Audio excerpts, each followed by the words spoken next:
¿Qué pasa actualmente en la epidemiología? Sabemos, esto no ha cambiado. El shock cardiogénico, el infarto agudo es su principal causa y la mortalidad se mantiene entre el 40 y el 50%. Sabemos que el infarto agudo con elevación del ST duplica la probabilidad de presentar shock cardiogénico. La mortalidad intrahospitalaria sí la hemos disminuido, varía entre el 28 y 45%. ¿Y por qué es independiente de los resultados del shock trial? Porque recordaremos que este estudio fue neutro cuando investigó este punto, si la revascularización temprana era beneficiosa. Sin embargo, cuando analizamos todos los registros actuales, sabemos que la mortalidad sí ha disminuido. Datos limitados, porque todo es a base de registros, sugieren que evoluciona mejor aquel paciente que tiene shock cardiogénico por otra etiología y no por síndrome coronario agudo. Quizás las fuentes contemporáneas nos están demostrando que algo está cambiando en esto. ¿Por qué nos preguntamos si todo sigue igual? Recientemente se publicó un registro de 677 pacientes de 16 centros de alta complejidad de Estados Unidos, en el cual podemos evidenciar que actualmente un tercio de pacientes presenta shock cardiogénico de causa no isquémica. Recordemos que la proporción era diferente previamente. Que también hemos evidenciado que aquellos que tienen infarto agudo de miocardio con elevación del ST llega a ser casi el 60% y sin elevación del ST el restante. Algo también muy importante es la alta prevalencia de shock cardiogénico, de shock mixto, lo cual, ¿qué quiere decir esto? Que no solo tiene el componente cardiogénico habitual al que estamos acostumbrados, sino que se añade un componente de vasoplejía. Más allá de todo esto, sigue predominando la isquemia. ¿Y a qué le ponemos poca atención? Y esto no es de ahora, siempre le pusimos poca atención al shock sin hipotensión arterial, que ya sabíamos desde los años 2000 que se presenta en un 5% de pacientes, y en la falla del ventrículo derecho. A eso siempre le pusimos poca atención y después olvidamos que la mortalidad por falla del VD es similar a la mortalidad por falla del VI. Aparte debemos considerar algo adicional. ¿Qué compromiso orgánico presenta aquel paciente que ingresa o que desarrolla con shock cardiogénico? Sí hay variación en la epidemiología de cómo se presentan estos pacientes.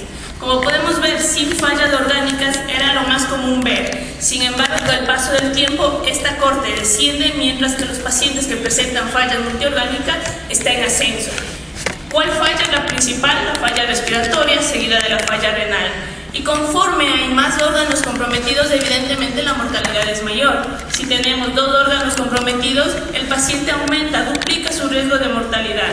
Y sabemos que se complica cerebralmente porque el compromiso hipóxico que se genera, la mortalidad llega a ser incluso del 80%, lo que teníamos en los años 99. Pero ¿qué pasa con todo esto? La mortalidad no ha variado.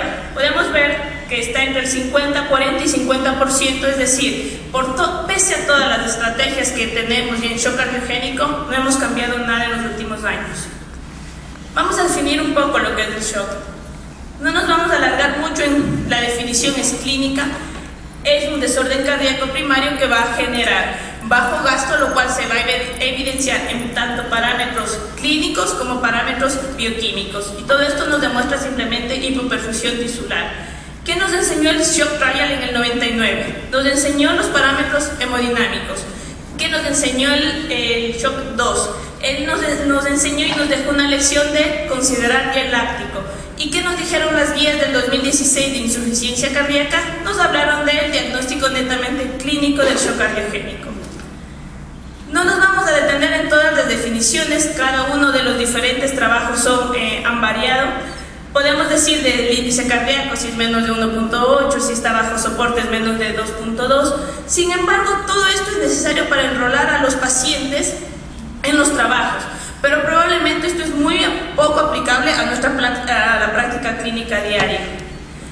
Considero que el shock cardiogénico es un diagnóstico netamente clínico, tenemos parámetros que debemos considerarlo, que va a haber manifestaciones bioquímicas y muchas veces la lactacidemia es o porque llegamos tarde o porque necesitamos para el escepticismo demostrarlo. Los componentes hemodinámicos generales son tradicionales, ustedes lo conocen, no nos vamos a detener de qué pasa con la saturación venosa, qué pasa con el gasto cardíaco. La única variante es cuando hay una ruptura septal, la saturación venosa va a ser alta, pero quizás esto esto no prestamos atención y que ya lo teníamos previamente descrito. ¿Qué es el pre-shock? Y quizás acá no llegamos clínicamente, y es una entidad que debemos identificarlo porque probablemente hay pacientes que podemos anticipar todo el espiral negativo que desencadena el shock cardiogénico. Y aquí sí necesitamos mucho del ecocardiograma. Solo con parámetros ecocardiográficos vamos a poder identificar pacientes que se encuentran en este estadio. Por lo tanto, considero que lo que debemos cambiar el paradigma es hablar del shock cardiogénico como un continuo y ya no como una variable dicotómica, tiene o no tiene shock. Vamos a entrar desde el evento del paciente para avanzar esta etapa de pre-shock, shock estable, el propio shock o cuando este va deteriorando y por qué no llegar a la muerte. Sin embargo, nada de esto es fijo, puesto que puede presentar cualquier evento, una arritmia, la propia injuria por reperfusión, que es una anoxa, una trombosis del stent, vasodilatación que se puede asociar o una infección. Y todo esto puede hacer que un paciente que consideremos esté en riesgo en una etapa de pre-shock termine un shock refractario y finalmente el paciente presente un evento como la mortalidad. Por ende, los puntos de corte son arbitrarios, tiene que ser una guía y debemos considerar todo este espectro. ¿Y cuál es el principal objetivo? Comprender la enfermedad con la finalidad de nosotros poder llegar antes, tanto con la terapia farmacológica como con el soporte de asistencia circulatoria mecánica. Quizás en los estadios iniciales de pre-shock y shock estable hablamos de hemodinamia pura, no vamos a tener quizás complicaciones. Sin embargo, cuando tenemos ya compromiso a nivel de la hipoperfusión tisular de otros órganos, estamos hablando de un compromiso hemometabólico y de aquí es cuando el compromiso del paciente es aún mayor y quizás no vamos a detener el espiral que vimos desde el pre-shock. En este año realmente fue algo muy positivo la nueva clasificación de shock. Esto nos recuerda a lo previo que teníamos en insuficiencia cardíaca en relación a los estadios. Recuerden, en insuficiencia cardíaca tenemos del A al D, ahora tenemos del A al E en shock cardiogénico. ¿Y cuál es la ventaja de esto? Que claramente nos habla del estadio en riesgo del paciente que esté en A, que es el paciente que tiene, como ustedes pueden ver, que tiene un infarto, ese paciente está en riesgo de shock. Ya no debemos minimizar a ese paciente, no porque lo vemos que evolucionado adecuadamente de post-angioplastía no está en riesgo, no, ese paciente prestémosle atención. Para poder avanzar al estadio de pre-shock, que ya lo definió claramente el consenso este año, y finalmente terminar en el estadio E, el estadio extremo, en el que quizás el paciente está con todo el soporte que podemos brindar y adaptando a nuestra realidad local, regional, diría yo, pues llegamos al soporte con ECMO, siempre hablando de soporte circulatorio a corto plazo. Cada uno de estos estadios va a tener su característica, tanto clínica como hemodinámica. Podemos observar algo muy importante que también nos aporta este nuevo consenso, es acerca del estadio 6, y si ustedes pueden ver, ahí ya se habla del índice de la pulsatilidad de la arteria pulmonar como de poder cardíaco. Quizás parámetros que antes hemodinámicamente no los considerábamos y siempre nos referíamos al shock cardiogénico básicamente con índice cardíaco y con presiones de llenado elevadas. Otra cosa que debemos considerar es qué importancia se sigue dando al láctico. Es muy importante tenerlo, más allá de que ha habido controversia en los registros si fue o no fue evaluado directamente en shock cardiogénico, pero lo que sí sabemos es que nos habla de pronóstico. Manteniendo el mensaje que quisiera compartir con ustedes, pensemos siempre en el shock cardiogénico como un continuo. Es de amplio espectro, el paciente que sufre un síndrome coronario agudo está ya en riesgo, puede avanzar los diferentes estadios de pre-shock, pese a estar en shock estable puede requerir soporte con valor, quienes pueden hacerlo con un soporte más avanzado como Impella. Cuando hay mayor compromiso hemodinámico y por ende orgánico, seguramente va a requerir mayor soporte y aquí entran los dispositivos de soporte circulatorio a corto plazo que dan más flujo, pero sin embargo, pese a todo esto, puede ser poco exitoso y esto puede ser fútil. Y algo muy importante, la hipotensión no es un prerequisito absoluto para hablar de shock. A manera de resumen, hablamos general. El shock cardiogénico es clínico, su definición. Sabemos que el shock trial nos dio la definición hemodinámica. No todo podemos aplicarlo en la parte clínica. Sabemos que no todo shock es igual. No es lo mismo el paciente con insuficiencia cardíaca crónica que el paciente con infarto agudo de miocardio. Sabemos que existe el shock cardiogénico con normotensión y generalmente esto se ve en el grupo de insuficiencia cardíaca, más no en el síndrome coronario agudo. Y algo muy importante, no es un concepto binario, es un concepto continuo que el momento que lo comprendamos o lo asimilemos de esa forma, vamos a poder llegar de manera temprana a la terapéutica, tanto farmacológica como con asistencia ventricular. Algo muy rápido de la fisiopatología. Sabemos que es un problema hemodinámico que genera bajo gasto, lo cual va a comprometer la perfusión sistémica y va a finalizar en aumento de volumen a nivel de las cavidades cardíacas. Varias son las causas que pueden llevar a esto. Desde luego el síndrome coronario agudo lo lidera, además de otras complicaciones como no complicaciones solo del shock cardiogénico, sino otras etiologías. Pero algo muy importante es recordar siempre la vía del óxido nítrico. Pueden ver, existe de hecho aumento de este componente, aumento del peroxinitrito, lo que genera también aumento de interleuquinas. Es decir, el componente inflamatorio que se genera en el shock cardiogénico es muy importante y es muy paralelo a lo que vemos a la manifestación hemodinámica, puesto que todo esto lleva a bajo gasto, hipotensión arterial, hipoperfusión periférica, baja la perfusión coronaria. Y es una espiral, como ustedes pueden ver, que desarrolla isquemia para terminar en falla multiorgánica y finalmente la muerte. Algo en cuanto a la evaluación. La evaluación clínica, todo lo vamos a hacer, sabemos que nos lleva a pensar en falla izquierda, falla derecha, para finalmente terminar en los 4 cuadrantes de la clasificación hemodinámica, pero a la vez clínica. Pedir todo el laboratorio que nos hablen, desde el electrocardiograma esencial, la RX de tórax, el ecocardiograma. No olvidarnos de los parámetros de perfusión tisular, más allá de que hemos aprendido mucho de la sepsis, el delta de CO2, que no ha sido validado netamente en shock cardiogénico, pero es algo que debemos incorporarlo porque son parámetros que nos empiezan a hablar de un compromiso mayor. Y desde lo hemodinámico, no olvidemos que no es solo índice cardíaco, no son solo presiones de llenado. Estamos hablando del poder cardíaco, del índice de la pulsatilidad de la arteria pulmonar. El índice, este último que les menciono, es muy importante como marcador de falla del ventrículo derecho.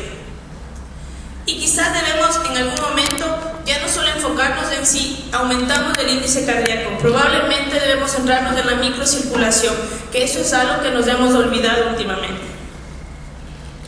En cuanto al manejo, resumirlo en 3 fases. La fase de salvataje, en esta fase el paciente se complejiza, iniciamos con la terapéutica.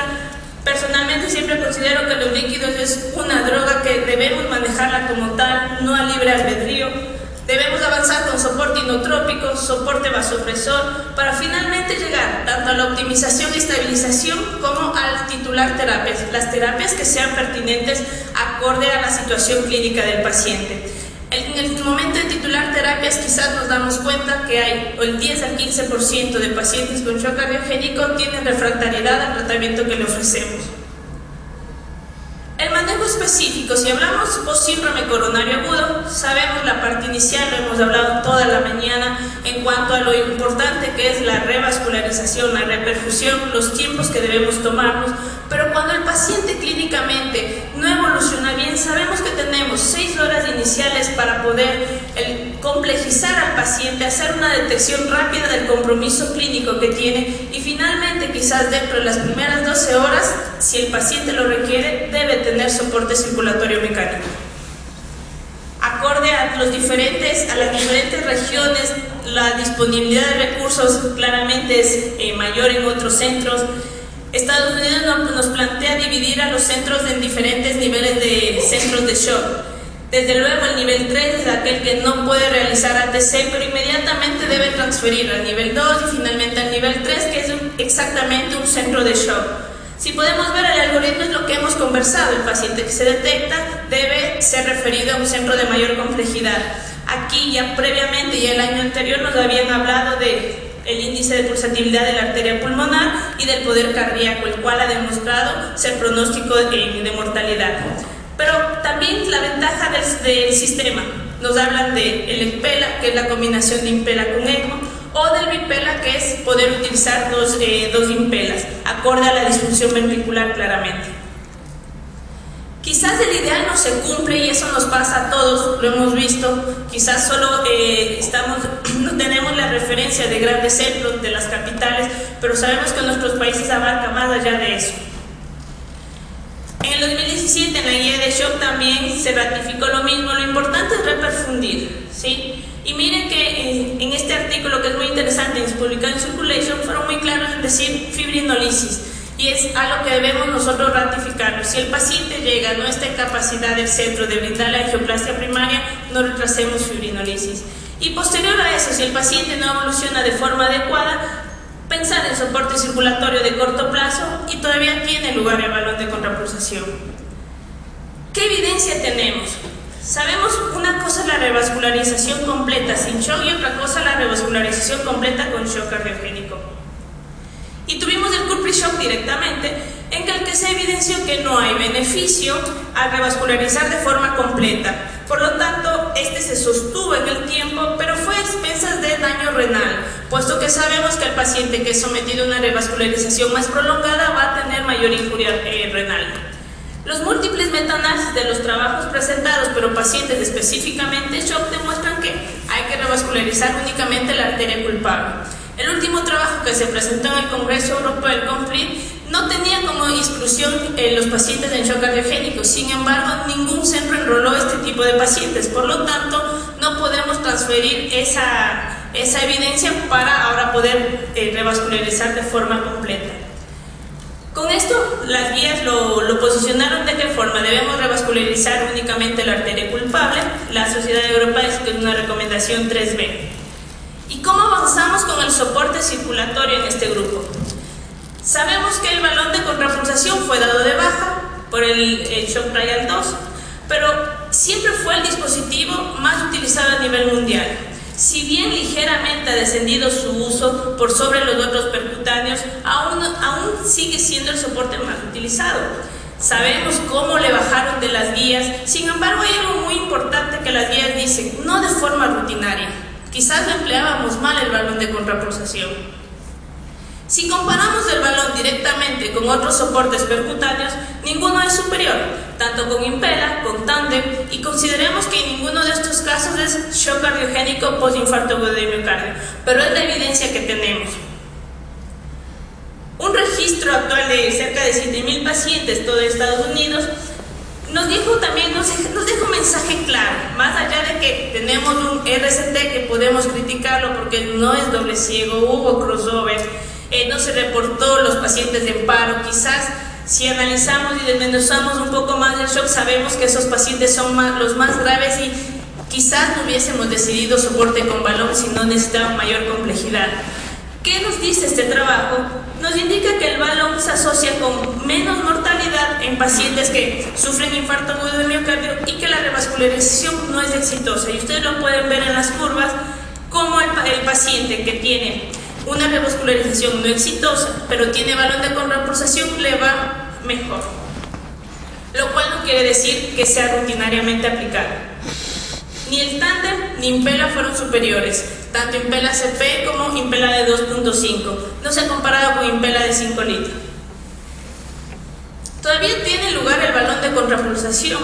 Personalmente creo que sí, y apliquemos nosotros la situación regional, porque no es solo una situación acá en México, creo que es una situación regional, lo vivimos también en Argentina. El paciente que si no tenemos disponible otro soporte circulatorio de mayor complejidad, que en este caso sería el Impella, el propio Tandem, el balón debe tener su lugar. Pero algo muy importante, apliquémoslo de forma adecuada. Quizás el paciente que se beneficia de balón es el menos grave, por lo tanto el paciente de mayor gravedad requiere un soporte más complejo. ¿Y por qué? Quizás todo no es flujo y quizás necesitamos avanzar a un soporte de mayor complejidad. Aquí podemos ver la comparación, tanto entre el Tandem como contra el balón, cuando se implanta cada uno de ellos pre y post, y podemos ver que la única diferencia se da a nivel en el preimplante y en el postimplante en la reducción de la presión arterial diastólica, es decir, la reducción de la postcarga. Por lo tanto, quizás no todo es flujo. Y esto también nos ha costado porque olvidamos siempre identificar la falla derecha, y cuando esto pasa, el soporte con balón de contrapulsación no va a ser el mejor. Tenemos que avanzar pasar al ECMO. En shock cardiogénico el ECMO no tiene un solo trabajo randomizado, todos son registros, pero lo que sí sabemos que los pacientes que reciben ECMO son pacientes mucho más complejos de los que se enrolaron en el shock trial 2. Por lo tanto, quizás hablamos de pacientes que se encuentran en shock profundo. Ninguno de estos trabajos habla de shock Poggian. Y finalmente es algo muy rápido para poder decir a quién debemos aplicar un soporte circulatorio. Es muy difícil la decisión, porque no es adecuado al paciente que está muy bien y tampoco al paciente que está muy enfermo. Así que el momento óptimo realmente es una decisión muy compleja de tomarla. Pero nosotros debemos avanzar a prevenir la falla multiorgánica. Tenemos que tomar en cuenta estos tres pilares. Que el soporte circulatorio necesitamos encontrar el momento adecuado, que no sea ni muy temprano ni muy tardío, porque nos va a llevar a la fertilidad. También conocer las complicaciones que nos puede traer cualquiera de estos dispositivos, como el mal funcionamiento, isquemias, infecciones, hemólisis. Y algo muy importante, definir el soporte que necesitamos para este paciente. No es lo mismo intentar un flujo de 1 litro a lo sumo con balón que 7 litros que nos podría brindar el ECMO. Y si seleccionamos al paciente, debemos saber que el 50 al 60% de pacientes con shock cardiogénico post-IAM sobrevive sin necesidad de soporte circulatorio. Y si reciben soporte circulatorio, la sobrevida sería del 100%. Pero pese a esto, por las complicaciones, del 0 al 5% de pacientes tienen un desenlace fatal. Por el otro lado, el otro porcentaje de pacientes que no sobreviven al shock cardiogénico, del 25 al 25% de pacientes fallece con el dispositivo o sin es decir, no le asistimos al paciente de manera temprana y tiene alguna complicación como hipoxia cerebral o sepsis. Sin embargo, si estos pacientes se asisten, del 14 al 25% puede sobrevivir. Es decir, este cruce es muy importante saberlo en el momento de tomar una decisión. Todavía tenemos mucho por recorrer. Sabemos todos los trabajos que vienen, ahora sí se estudiará ECMO de una forma randomizada, esperemos se pueda hacer el enrolamiento adecuado. El balón no está en vistas para ser estudiado. Y de un resumen muy rápido, recordemos que el shock, solo creo que son los mensajes que quisiera compartir, el amplio espectro del shock cardiogénico, que no pensemos solo en el fallo de la bomba cardíaca, puede haber compromiso orgánico, debemos quizás salir ya de la macrocirculación y enfrentar la microcirculación, y finalmente, como en la revascularización, también el shock cardiogénico es tiempo, es vida, porque si lo reconocemos de forma temprana, vamos a asistir de manera temprana al paciente.